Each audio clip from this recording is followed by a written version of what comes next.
Look, I know. The Gophers just got beat down by Penn State, and the Mara Braun injury is devastating. But the Gophers can survive this. Hey, You are Locked On Golden No matter what Gophers, we're going to do here, we're just going to keep rowing. your daily podcast on the Minnesota Whatever Golden turns out, however it Gophers. turns out, we're just going to keep rowing. Part of the Locked On Podcast Network, your team every day. We're just going to keep rowing, and keep rowing.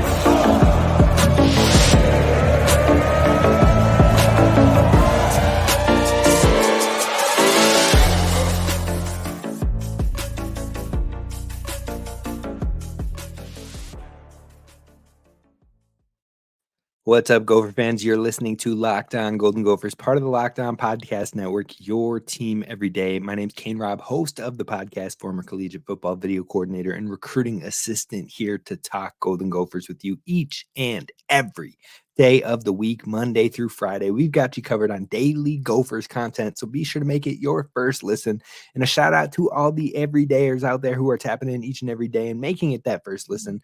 And what I need from you, everydayers, new listeners, what have you, if you are a Gopher fan, I need you to drop in the comments below and let me know questions you have, whether it be women's basketball, men's basketball, hockey. I'll give it my best run, but football as well. I need to know your questions. We're going to do a listener mailbag in the very near future, and I want to answer the things that are on your mind, at the top of your mind as a Gopher fan. Now, today we're going to talk about some football updates, some Senior Bowl, some other news that I've been kind of slowly getting in from the football squad, as well as the women's basketball team. The Mara Braun injury, we've already talked about how impactful it was, but they played their first game since Mara went down, and there was a lot that went wrong. But maybe, just maybe, there are signs of life that this team could survive such a devastating blow. And also, I want to get into what Coach Plitzuweit has done with this program so far, the progress we've seen with her as the new head coach in year one. We're diving into all that today, so be sure to hit subscribe so you do not miss out on any daily Gophers content moving forward. But let's kick it off with some football. Now, updates from the Senior Bowl. First off, Tyler Nubin isn't participating. I know we saw that Tyler Nubin was invited to the Senior Bowl. It looked like he was going to accept that, but I guess according to Doogie over at KSTP, that's Darren Wolfenson, he said that Tyler Nubin had a clean-up surgery after the season, in the offseason when it began. Now, I haven't seen that confirmed anywhere else, but I know Tyler Nubin has been training and working out down in Florida. He looks just fine as far as bouncing back, so it must have been something very minor if that did indeed happen. But he is working out with Vayner Sports and that team down there, and so I know he's getting ready. He is going to be ready for that combine, and I think that is the time where you will see Tyler Nubin shine and try to put some more positivity to his prospects and hopefully get himself into that first round. Now, there's no need for him to rush back for a thing like the Senior Bowl, because yes, the Senior Bowl is fantastic. Love what Jim Nagy and the team are doing out there, but if it wasn't going to be his best work, if it wasn't going to put his best foot forward, then why put yourself in that scenario in the first place? So definitely, I think it's something he would have loved to have done and been a guy who has been on that Senior Bowl roster to see all the successes that they have had from that bowl itself. But I think overall, it'll be the best for him to know that he is at 110% and then some in time for the combine to show his best. And then he'll have his pro day here in Minnesota as well. Now, the other Gopher in the Senior Bowl is Tristyn Spann-Ford. I've seen a lot of positivity from him. I saw one or two plays where safety was able to break the ball up, and everybody was talking about how they put clamps on him, but I think we need a different definition of clamps. You can definitely take a look at the sources to figure out how legitimate that claim is or not. Now, the safety had a good defense. I believe he had 2 PBUs with Tristyn Spann-Ford. But regardless, Tristyn Spann-Ford has showed out in some blocking. He's made some decent catches. He's made some smart football moves. And so I haven't seen anything that's like, oh, man, he is next level out of this world playing down in the Senior Bowl. But I haven't seen anything negative as well. And so that is a positive for Tristyn Spann-Ford, especially because the week is still just getting started. There's still a couple days to go. And I think he can continue to build morale under his name, especially if he can make a couple pop plays here and there in the receiving department and then continue to show that he is a blocking machine when it comes to being one of the best, if not the best blocking tight end in the entire country and in this draft class. Now, you talk about those two players in the Senior Bowl. That's what we've got so far on news on that front. I'll definitely keep you posted. I've reached out to a couple of folks I know that are down at the Senior Bowl right now to get their impressions and what they're hearing about Tristyn Spann-Ford. So I will keep you posted on what I hear there. But it's not the only Gophers football news we've heard so far. Gophers football adds a quarterback, which we know they desperately needed to get that room some more depth.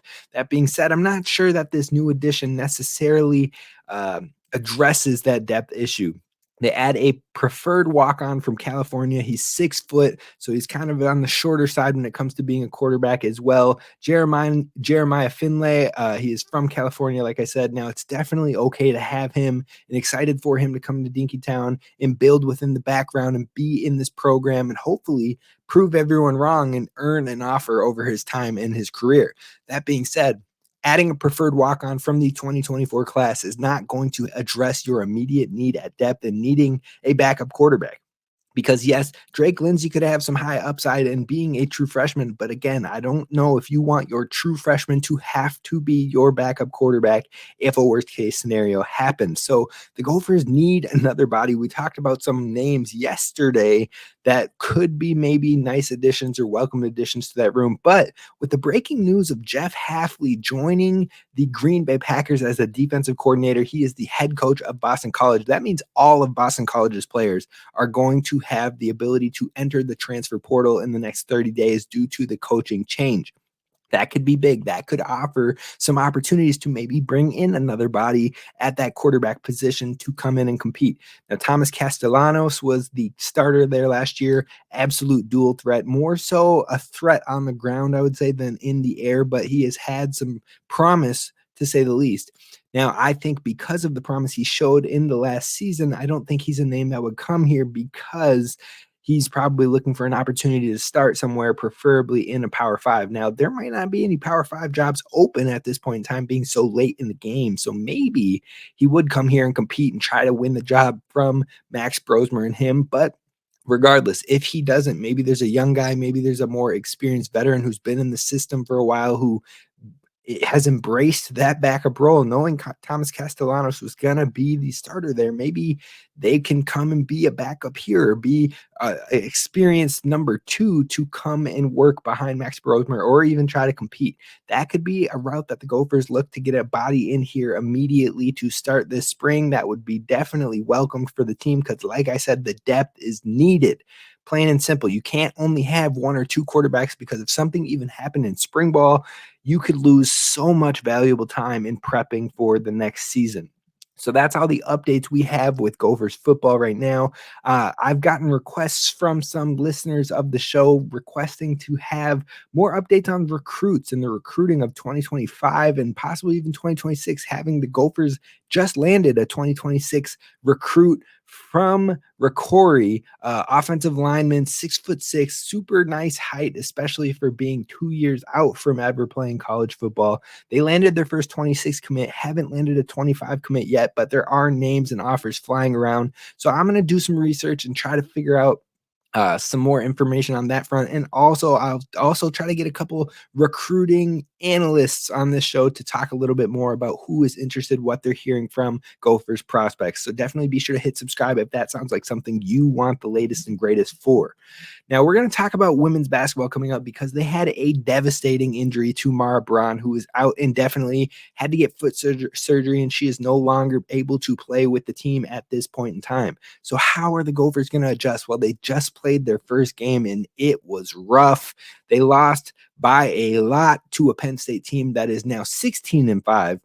Great Penn State team, great challenge for the Gophers that didn't pan out well, but there were flickers of bright spots, and it showed me enough to tell you that I truly believe the Gophers can survive this and still have success this season. I'm going to tell you why coming up next.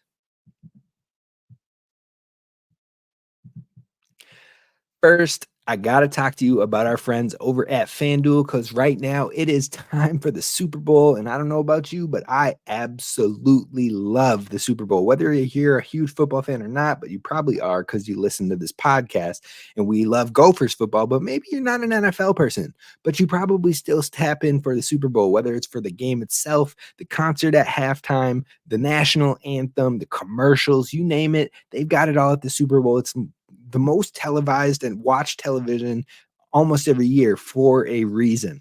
So the best thing about Super Bowl Sunday is that you can tap in with FanDuel, America's #1 sportsbook, so you can get the best seat on the couch, get your favorite football snacks, and on top of that, you can place some super bets, and they have all sorts of different things from you to choose from. Yes, you can choose the winner, you can choose the score, but you can also choose things like which players will score a touchdown or how many points will be scored or what will the coin toss be. So you can go on and take your best stab at it. And guess what? New customers can join today and you'll get $200 in bonus bets if your first bet of $5 or more wins. Now, that doesn't have to be a Super Bowl bet. You can go get that bet right now, place it on your favorite NHL game, your favorite NBA game, something you know is going to win. Place a $5 or more bet. Once you win that, boom, you get $200 in bonus bets to go and take on the Super Bowl challenges and the different options you have there. So visit FanDuel.com/lockedon. Again, that's FanDuel.com/lockedon to take advantage today and make every moment more with FanDuel, official sportsbook of the NFL.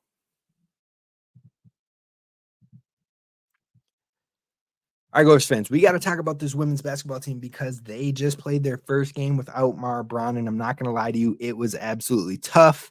It was a bad loss, and there were moments and flickers of hope, but at the same time, it was a game that I anticipated this Gophers team would probably drop because this Penn State team is no joke. They're probably underappreciated, and so let's talk about the game a little bit. Now, it seemed like in this one, Coach Plitzuweit really wanted fresh legs on the court at all times. Now, prior to this game, Coach Plitzuweit had really leaned into the starters, but was getting more minutes for some of that key rotation with Janae Sanders getting heavy minutes here and there, with Maggie Zanano working in every so often. Ayanna Johnson was getting looks, and then Nehemiah Holloway also gets looks and is usually the first sub off of the bench. Now, that was the rotation, basically an 8-9 person rotation with the starters taking and commanding a vast majority of the minutes. Tonight was a little bit different of a story. Consistently rotating, consistently keeping fresh legs on the floor. Now, that could be because Penn State likes to wear teams out, plain and simple. And eventually the Gophers did kind of get worn out in this game, but they like to play with speed. They like to pressure the ball. They like to have a press going at almost all times or throughout a vast majority of the game. And so I think Coach P really wanted to get fresh legs in there to keep up the momentum and be able to play with a physical team like that. Now, Penn State is a very difficult team to play offense against because their defense is so locked down, because they play uptight and personal. They get in your space. They don't have much help D, but they have a lot of physical D. They like to trap in the corners. They like to play a press that at any given point, it doesn't matter if they made the basket, missed the basket, they like to get up and get personal and get in your space and cause chaos and turnovers. And it has played to their advantage. Now, last year, they were a team that was still on the rise, still figuring things out, but their coach had that implemented style and it was a very strong thing for the team. Now you see it tenfold as they have returning talent, as they have transfer talent, as they have younger players in, and everybody plays all out for Coach Krieger and making sure that they are giving their all, especially on the defensive side of things. Now, the Gophers held their own on defense. They played pretty well, and that is the focal point and the identity of this team, both before Mara's injury and even after. Defense is everything for Coach Plitzuweit and her staff. Now, we saw different concepts tonight. We saw a lot of man defense. We saw elements that looked like it was a zone that shifted into a man, almost like a 1-2-2, but then it turns into like a morphing 1-3-1. And so there were different opportunities, different looks, but the Gophers caused a lot of trouble for Penn State's offense in the beginning stages of this game, especially in the first half. Now, yes, Penn State still had the lead pretty well in the first half, and it was because they could not miss their jump shots in that first half. And when they were missing the jump shots, when they were missing their threes, which didn't happen often. It was few and far between. But when they did, they found a ton of opportunities to get second chance points. Now, if you look at the stat sheet, you're going to see probably like 5 or 6 offensive rebounds. But I can tell you for a fact that some of those were not getting counted in because it would be like a quick offensive rebound, put back, miss, grab the offensive rebound, put back in. All of a sudden, they're not counting the 2 different offensive rebounds in there. They're just counting it as one big long string. Now, that's not actually how those stats are supposed to be calculated, but regardless, tons of second chance points for Penn State. And that is what really drove their lead in the first half. Now, Penn State, like I said, started on fire from the floor. Their first 3 shots were 3-pointers made. They jumped out to a 9-0 lead or a 9-2 lead. Gophers start to bring it back. I think it's like 9-4 at some point, but the Gophers kept finding a way to get back into this thing. Anytime Penn State stretched it out to a double-digit lead, they'd claw it back down to like an 8 or a 9-point game. Then Penn State would stretch their lead out again. And it was all predicated on turnovers. Now, before I get into that, first off, I want to give a shout out to Tay Valladay. Gruesome injury in this one. Absolutely one of the scariest things I've seen from a live sports perspective when covering these teams. And man, my thoughts are with her, and we are wishing her a speedy and full recovery. But back to the game. In that first half, you ended it very poorly. You're talking about a team, you're lucky to only be down by 12 points at halftime. That was a good thing that they were only down 12 points because they had 11 turnovers in the first half. They had 10 second chance points given up, and they had ugly shots all over on offense. Now, they had some good looks too, but the good looks were not falling. So it just ramped up some of the uglier forced shots that were in the first half as well. Now, the defense was decent, but you can't give up so many second chance looks, and that's where it really started to hurt the Gophers. But overall, being down 12 was not a terrible thing for Minnesota because it could have been far worse. Now, you move into the second half, and for me, I was surprised that Grace Groholski wasn't used more often in this game. Like I said, Coach Plitzuweit kind of kept a rotating bench in this game, so minutes were spaced out for Grace. But I think that the maturity she brings to the floor, she is ready for a bigger role, and she could really help this team moving forward. Now, the biggest thing that I noticed in this game moving forward is that Amaya Battle can be a huge piece for the Gophers to fill Mara's absence. Now, the first things first, she has to cut down on her turnovers because between her and Mallory Heyer, I think the Gophers finished with 15 turnovers. So they only have like 4 or 5 turnovers in the second half.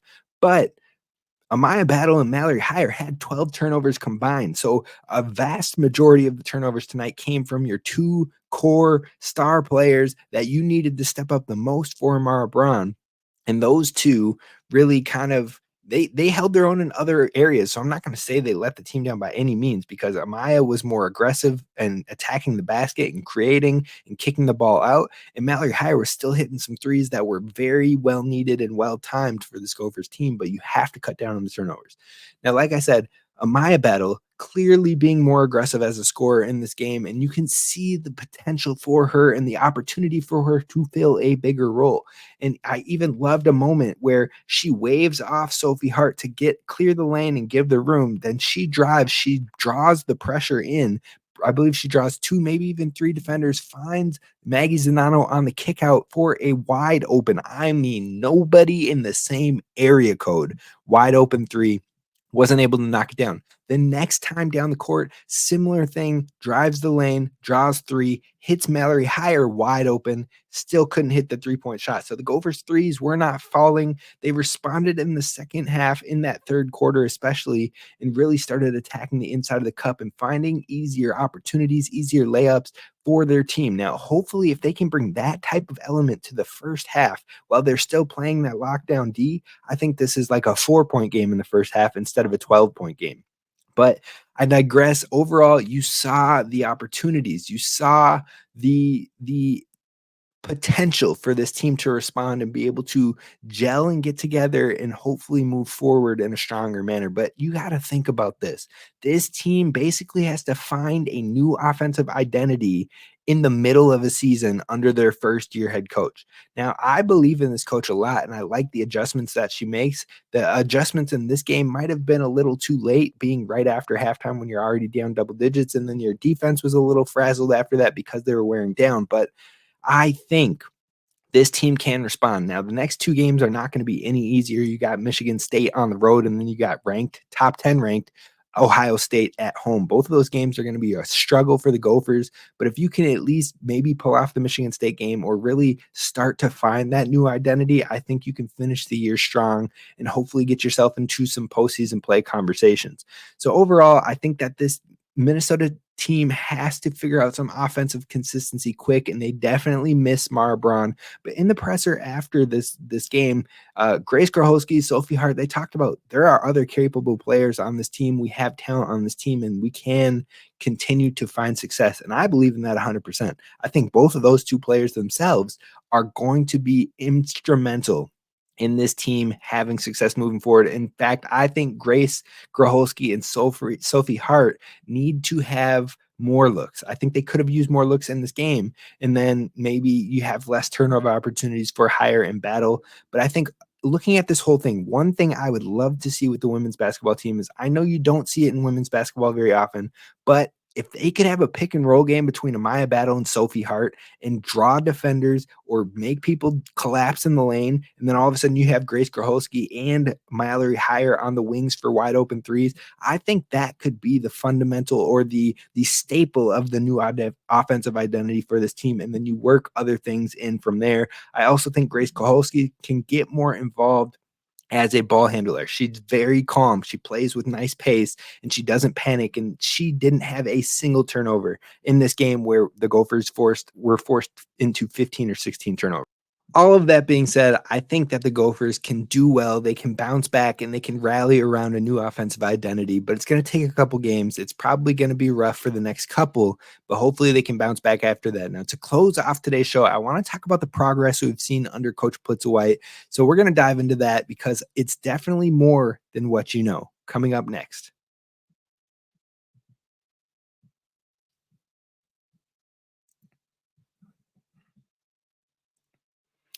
All right, let's talk about the progress we've seen under first-year new head coach Dawn Plitzuweit with the women's basketball team. Now, defensively, this team has been one of the best teams in the Big Ten, if not the best team for a vast majority of the Big Ten stretch. Now, yes, those numbers could start to take a tumble, missing a big player, but overall, the defense still stood strong for a lot of this game. So as they continue to figure out the chemistry, players playing in new spots, which Coach Plitzuweit talked about in the conference or the presser after today's game, I think overall there's a lot that can still go right, and defense is the number one thing for this team. Now, their defensive statistics and their defensive presence has been everything. Deflections, turnovers, forcing bad shots. This team has used its length. They've used their positioning and spacing on the floor to really create havoc for different Big Ten teams. It'll be interesting to see how they fare against some of these teams in their second go round. Michigan State's going to be a great example of that in their next game. We'll see if they can continue to give that Michigan State team fits and get another win, which would be huge for this team. But outside of the defense and their statistics and presence, you can also look at the record. Now, the last 3 years for Gophers women's basketball, the record has been 11-19, 15-18, and 8-13. So right now, Minnesota has 14 wins. Now, yes, they've dropped their last 3 games, and that has been painful, especially the 2 before this one. I'm not even going to count this one against them. The 2 before this one were pretty rough and probably ones that you should have and needed to win. But they still have 8 games on the schedule, so there's still room for them to keep improving and build on those 14 wins. I think they can truly walk away with 18, 19 wins on this season. Getting to 20 or above might be tough with the injury, but if they can gel right and find that new offensive identity, then maybe it is still in the cards. But overall, you're seeing the improvements in their record, which is a great thing, especially only being in year 1.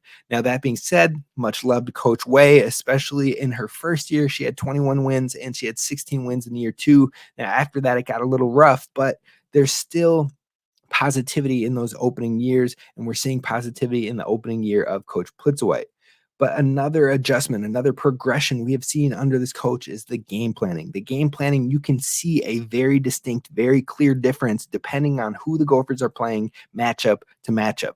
Now, I haven't been able to see a couple of the different games, and some of those games turn into losses, but overall, the ones that I have seen, I've been impressed with how how they rally, how they take away things that teams want to do. Michigan State was a big one. Michigan State, who ran Iowa down to the last second and lost in a buzzer beater. Michigan State, who beat this Penn State team we just watched. Overall, Michigan State has been a high-quality team, and the Gophers blew them out of the water when they played together. Also, Nebraska. Nebraska is a team that has found a lot of success this year, and the Gophers forced them into issues and things they did not want to do on the floor, especially defensively. So the game plan and the way that Coach Plitzuweit has been attacking, I absolutely love how it changes game to game. And you find different successes and different ways they approach it in every given matchup. Even the first half of the UConn game demonstrated this, and it took UConn that third quarter to get adjusted before they could pull away from the Gophers. So overall, the game planning, the approach in that matter has been a night and day difference from what this team has experienced in the past 5 or 6 years. Now, with that, hand in hand is the video and the analytical approach that this team takes. Now, Tyler Van Winkle is an assistant coach. He followed Coach Plitzuweit from West Virginia. He is dedicated to video implementation. Now, probably not very many universities are using video and its incorporation as much as this Minnesota team is. Yes, everyone has video usage. Yes, everyone watches film. That's not what I'm saying. But the amount of the usage and the strategic approach to it within the practice implementation and within understanding what's happening game to game and how they take the different increments of it. And this is how we're going to practice this because look at how they attack in this manner, how they use this offensive strategy. This is how we have to take it away. And that's how they form their practices and things like that. That style is a bit more unique, and it clearly has been helping not only from that game planning standpoint that we just talked about, but in general with the Gophers being able to address different teams and how their strengths, try to take away strengths while emphasizing their weaknesses. Finally, I want to talk about the staff. They brought in Coach Breaker, brought in Coach Horn, brought in Coach Jeske, whom Coach Plitzuweit has had time with all of those coaches prior, but they also kept Rachel Banham on staff. And I really want to give a shout out to Banham and Breaker because it seems like players in general love this coaching staff as a whole, but they also have firsthand experience from both Breaker and her time at Notre Dame and Rachel Banham, who's playing in the WNBA still to this day when it is in season. They not only have the preparation, but they just are able to ask questions on the fly. And not saying they can't ask the other coaches questions, but it's just different when you have that type of connection or resource firsthand that has played women's basketball at an elite level and been to a Final Four or been to the WNBA. But the final thing that has been a massive progress, and I won't say massive as in like it wasn't happening before, but recruiting has been a strong suit for Coach Plitzuweit and the crew as they have come on board. Now, they have opened some doors with some local recruits and some big names out there that maybe wouldn't have considered Minnesota due to the struggles that they were having and different things in that nature. Now they see the differences. They see the more analytical approach. They see some of the things that are happening, plus the full court press on trying to get to know them and build those bonds. And I can tell you that there are definitely some big name recruits that are actually considering the Gophers amongst some of those other big schools within the conference and within the country. So I think that how they have put on the blitz on the recruiting front, especially here in the Midwest, has been awesome. To see them get Grace Groholski, who has been a shining star of this freshman class, to see McKenna Johnson, who is going to be coming in and is currently working with the team as an early enrollee. And then you've got Kennedy Click, who we haven't even been able to see on the floor because of injury. But then I think people in the next couple classes are going to be very exciting for the Gophers. So I look forward to those continued conversations, but they're recruiting deep early as well. They just offered 2028 Ari Peterson of Providence Academy. I know they've been talking with Madden Greenway over at Providence Academy. And so overall, I think I like what I'm seeing with how aggressive they're being, but also how early they're getting into these conversations to build those relationships and have a shot in the long term. Overall, I've been impressed with Coach Plitzuweit in year one, and hopefully they can wrap up this year strong, even with the injury, by finding a new offensive identity and responding to the rest of the conference games. We're going to talk about women's basketball as they continue their journey, and we're going to dive in deeper with football. But like I said, I need your questions for a mailbag coming up soon. I will see you again tomorrow where we'll talk some more Golden Gophers. Until then, row the boat, Sky Go Gophers, as always, and don't forget to subscribe.